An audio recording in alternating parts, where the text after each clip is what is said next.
that? I'm not sure. Ariadne, maybe? No. Hades' daughter. Chapter 4. Is this a strange Dr. Seuss book?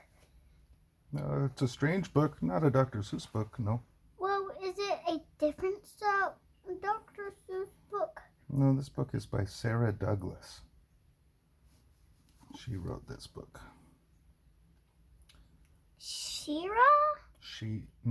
Sara Douglas. She wrote this book, not she wrote. Northern Epirus, on the west coast of Greece. The beach lay in a glimmering white crescent, semicircled by the steep slopes of a forested mountain, drenched in heavy moonlight. Several hundred men lay wrapped in blankets on the sand, deeply asleep, enslaved to dream, incapable of movement. 5 fires had been lit along the lines of the beach and the ranks of sleeping warriors, but now they were all but dead, cooled into mounds of graying coals. At each fire stood a sentry, leaning on a spear. All 5 slept, their chins resting on their chests. Soft snores rattled through their slack lips. Yep, can you please come back up here? No. You need to be laying down, going to sleep now. Beyond the beach, 3 low-slung warships bobbed gently in the ocean swell of the bay, uncaring witnesses to the enchantment settled upon the sleepers.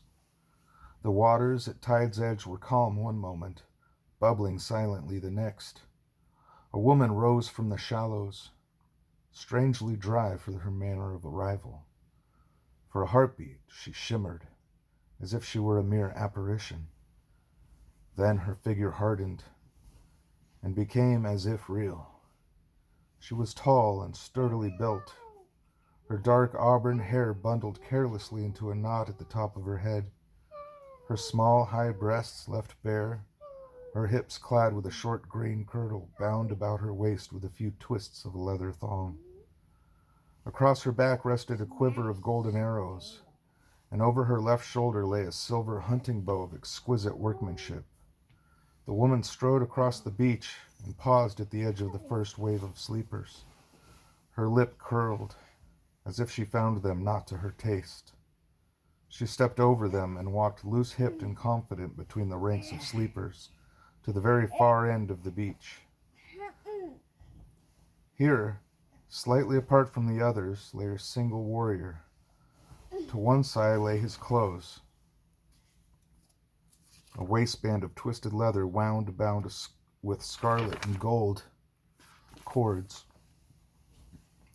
His scarlet waistcloth, fresh washed from the sea, lay folded neatly beside it. Stella, you need to stop moving around. It is bedtime. He had thrown off his blanket, as if it constrained him, even in his sleep, and his body lay naked save for the bands of gold he wore about his biceps, upper forearms, and just below his knees.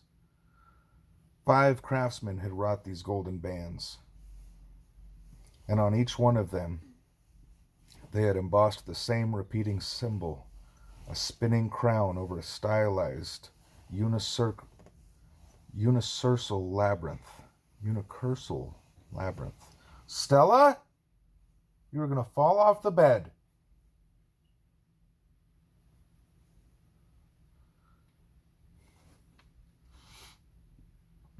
There were the bands of kingship, yet this man ruled over no kingdom. There were the bands of the kingmen, the only set left surviving from the catastrophes that enveloped the Aegean world. Yet this man had no partner with which to dance through the sorcerous twistings of the labyrinth. Come up here and I'll rub your back. Come on up here, I'll rub your back. I'm uncomfortable like this. You're going to fall off. You're right on the edge of the bed. Come here. There you go.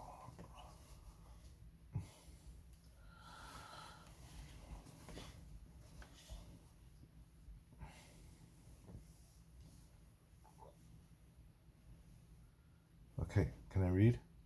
You need to lay your head down, go to sleep, please. Where was I? They were the bands of the kingmen, the only set left surviving from the catastrophes that had developed the Aegean world. Yet this man had no partner with which to dance through the sorcerous twistings of the labyrinth. The woman stood, her face expressionless, staring down at him. He was not a handsome man, being too blunt of feature, and his black eyebrows too straight, but he was well made, with wide shoulders, flat belly, slim hips, and long, tightly muscled limbs. And she knew that when his eyes opened, they would be of that liquid blackness she had always craved in her lovers. And his hair, she smiled. His hair was long and black and tightly curled, jouncing out of the thong that held it at the back of the neck into a riot of wilderness across the backs of his shoulders.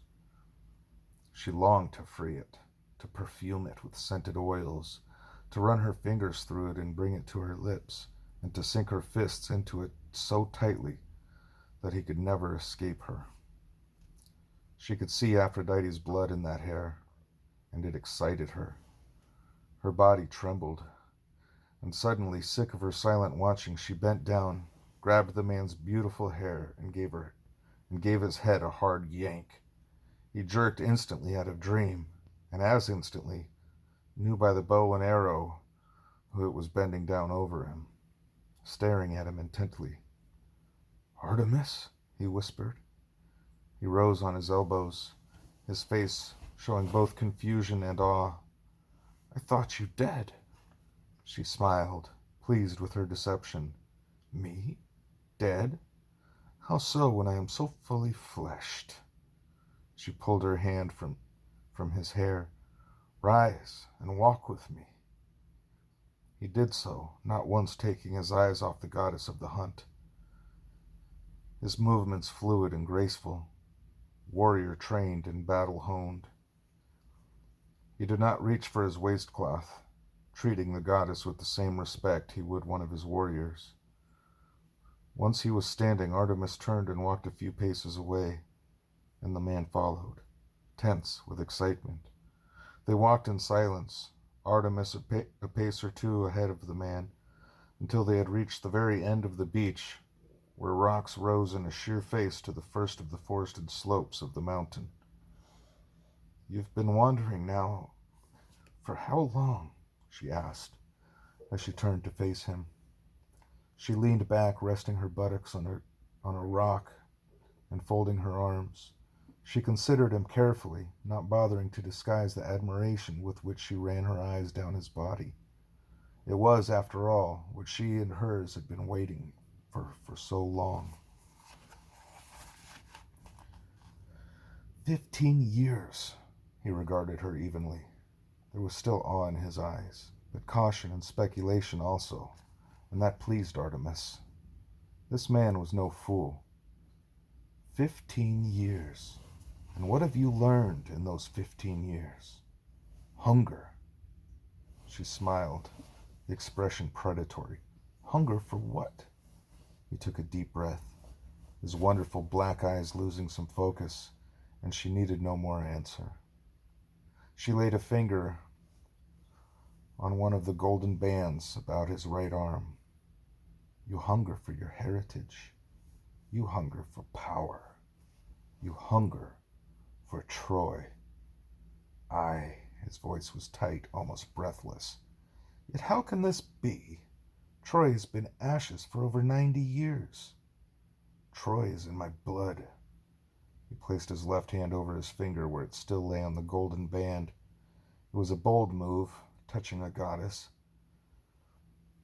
And I wear it about my arm. I cannot forget. No, of course you cannot. She pulled her finger out from under his hand, slowly, teasingly, and rested her hand on the warm skin of his chest. Brutus, she said, rolling about her mouth the Latin name his dying mother had given him. If I offered you power, would you take it? He hesitated, but she knew it was only because he was considering her, not because he was afraid. Yes. And if the path I showed you to this power was strange, but resulted in you reaching this power stronger than you have ever been before, would you nevertheless take it? This time, no hesitation. Oh, yes. If I tested your resolve and your courage and your training along this path, would you resent me for it? Her hand was still on his chest, and he leaned very slightly into it. And what, he said, would be my prize at the end of this travail? She moved closer to him, her face barely an inch or two from his, their breath intermingling, their bodies touching at half a dozen different places, their mouths a single dangerous moment away from a kiss. Me. The word hung between them, and Artemis actually put her mouth against his to verbalize the word. Troy, she whispered. He drew in a sharp, shocked breath, and his muscles jumped under her hand.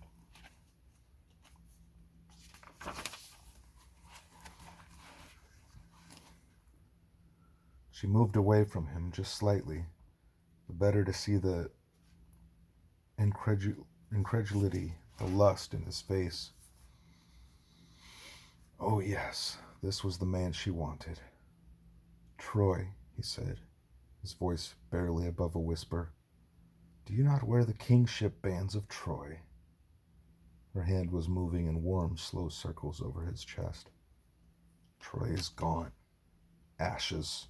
Crumbled stone. It would take me 1,000 years to rebuild it. And what if I offered you that 1,000 years? Now he took on his face, made her laugh. Now the look on her Now the look on his face made her laugh, and she relented. Not the old Troy, Brutus. This world is diseased and could no longer support the power and glory of you. Such a magnificent and glorious city. No, I shall send you to a new land, a strong land, a bright land. Build me a new Troy, Brutus, and I can give you everything you can possibly want. Her tone, her wandering hand, the tip of her tongue between her teeth, left Brutus in no doubt whatsoever that the everything included Artemis. Troia Nova, he said, and you. All his life he'd felt that there was something toward which he should be moving, something that awaited him. His father had smiled at him, the companion of his childhood had jeered, others had been indifferent. No one had believed him, save these men who currently slept at his back. Now he swallowed, almost overcome both by the presence of the goddess and by what she offered him. Artemis watched his reaction and knew the thoughts that jumbled through his mind. She turned her hand so that its back was against his skin, and she let it drift lower, down to his belly, where she could feel his muscles quivering in excitement. Where, he said, his voice almost breathless now in his excitement, where is this strong and bright land? You will reach it in time, Brutus. First, however, you must sail south for 2 days to a city called Mesopotamia.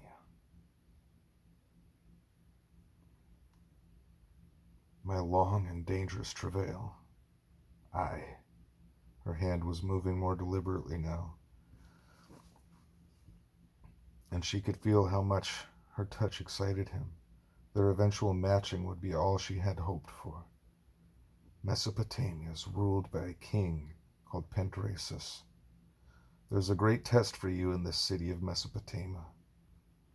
One you will pass only if you have the strength and ability to rebuild Troy and win me. When, if you have won through and have set your fleet to sea once more, sail a further stage journey south, and you will find an island. Seek me out there, and I will show you the path to your Troia Nova. She pressed her hand deeply into his flesh, then withdrew it and stood away from him. She smiled, holding his eyes, then stepped forward and brushed past him. He turned as if to follow, but she held out her hand, halting him. "Do as I say, Brutus," she said, and then, suddenly, Artemis was gone, as if she had never been. In a land far distant, so distant it was almost incomprehensible to either Trojan or Langarlian, a naked youth of particular dark beauty sat in a barren dry plain in the valley of an alpine landscape. Above him reared snow and ice-capped mountains. About him whistled frigid winds, but none of this did he notice. He sat cradled within the dark heart of the universal labyrinth that he had scrawled in the dry earth with a knife. The knife lay on the soil before his crossed legs, its blade pointed outwards towards the entrance of, the escape from, the labyrinth, its curious twisting bone haft pointing towards the youth. Asterion sat, his black eyes riveted on the knife, drawing strength from its curious dark power, thinking on what he had just learned. One of Ariadne's daughter heirs had made her initial move on resurrecting the game. And here he sat, trapped in his calamitously weak body. He smiled, as cold and malicious as the landscape about him. Asterion had known exactly what Heron was doing when she interfered with his rebirth, forcing him into this body and this distant land. He had expected it, had known that Ariadne or one of her daughter heirs would try to negate his power so they could restart the game. Having anticipated the betrayal, Asterion could very well have stopped it and escaped Heron's dark craft. But that was the very last thing Asterion wanted to do. Above all else, he wanted Heron and whoever followed her to believe he was incapacitated, that he was trapped and impotent. Asterion's smile grew colder, his eyes darker. Weak his body might be, but his power was stronger than ever. He reached out a hand and touched the knife gently, loving it. The knife was very precious to him, for it was of him. In his first rebirth after Ariadne had enacted her catastrophe, ruining the game in the Aegean world, Asterion had journeyed back to the devastated island of Crete.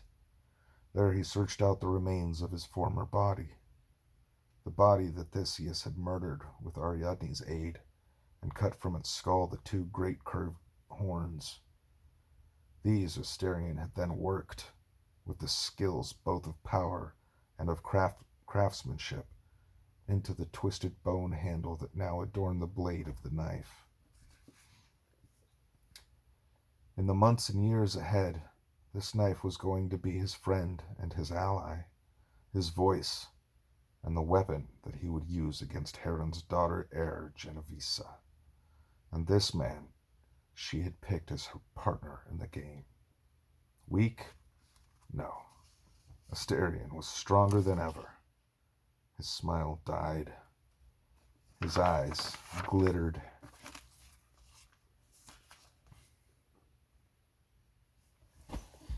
Brutus stood for a very long time, watching the moonlight play out over the crescent of sleepers, and the waters wash in the gently to the sand.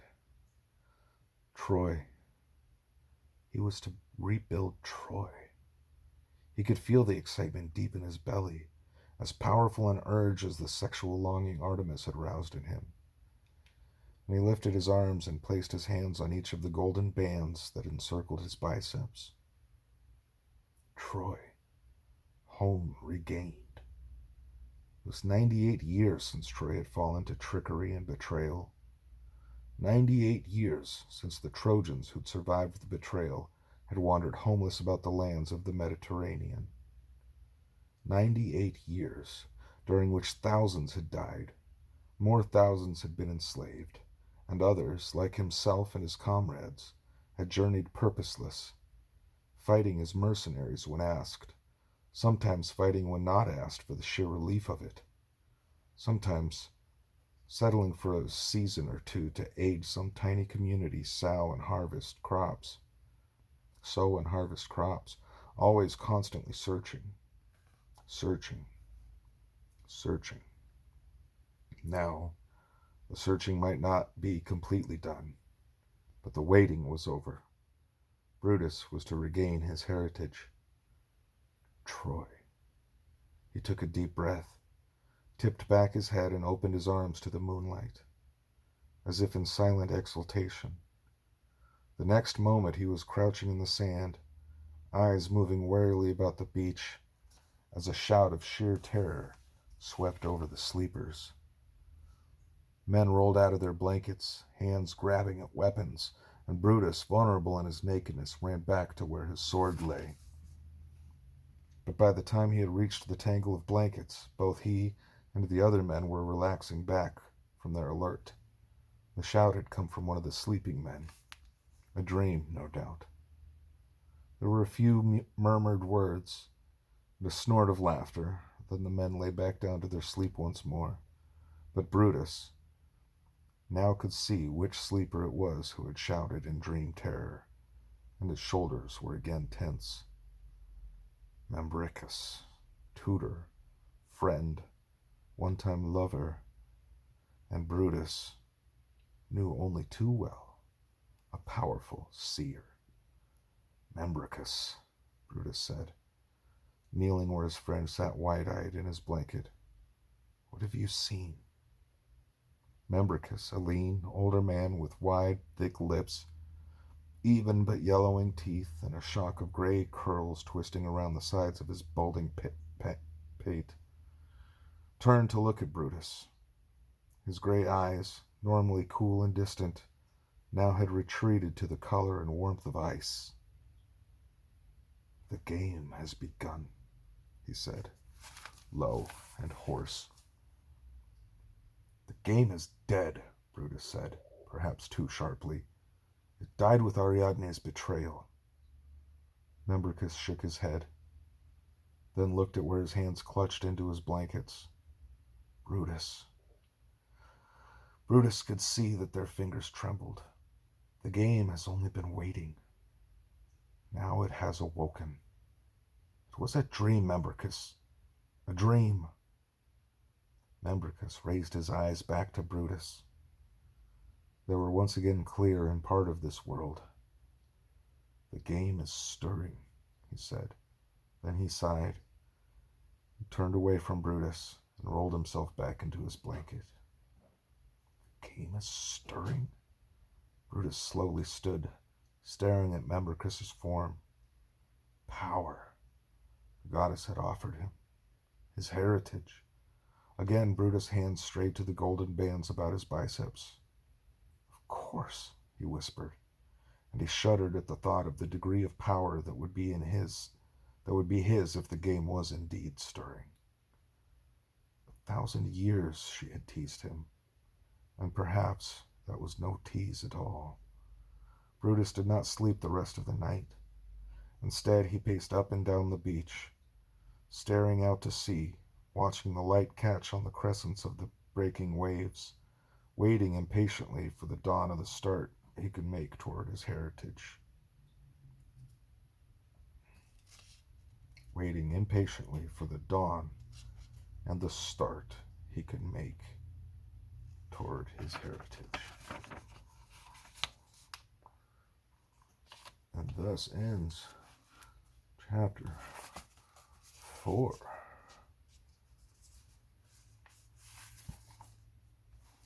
Things are getting interesting.